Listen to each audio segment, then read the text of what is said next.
2 minutes pour comprendre. Aujourd'hui, on va parler du lait. On va en parler avec Sandra Ferreira. Vous êtes diététicienne nutritionniste. Le lait, bon pour la santé, pas bon? Est-ce que c'est notre ennemi? On entend beaucoup de choses à propos du lait. Et d'abord, il n'y a pas un lait, il y a des laits. Alors, il y a des laits. Il faut savoir qu'un Français consomme 49 litres de lait quand même par an. Et dans ces types de lait, il y a le lait écrémé, qui ne contient aucune graisse, le demi-écrémé qui est à moitié écrémé et le lait entier qui est entièrement gras. Donc oui, ces trois types de lait, souvent on les reconnaît grâce à la couleur du bouchon, bleu, vert ou rouge. Et dans ces types de lait, ce qui fait la différence, c'est la composition en gras. Alors moi, je déconseille le lait écrémé qui ne contient plus du tout de gras, parce que s'il ne contient plus de gras, il ne contient plus de vitamine D. Et la vitamine D, on en a besoin pour fixer le calcium qui se trouve dans le lait, justement. Le lait entier, lui, est très, très gras.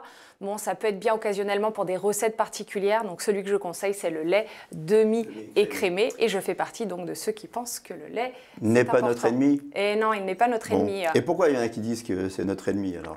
Parce qu'il favoriserait effectivement certains cancers. Alors oui, il y a des études qui ont montré que ça favoriserait par exemple le cancer de la prostate, mais d'autres études viennent contredire en disant que ça diminuerait certains cancers du côlon. Donc comme l'un contredit l'autre, au final, moi je pense qu'il vaut mieux le garder avec modération toujours, ne pas boire 3 litres de lait par jour. Voilà, et il faut faire attention parce qu'en général, les études qui montrent que ça favorise telle ou telle chose, c'est quand on en consomme en excès. C'est toujours ça la problématique de l'alimentation, c'est l'excès de tel ou tel aliment qui va provoquer bien évidemment in fine des problèmes.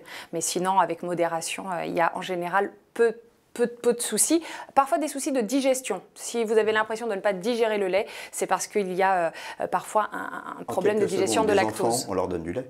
On leur donne du lait, oui, effectivement, et pas de lait végétaux quand ils sont trop jeunes parce qu'il n'y a pas de calcium dedans.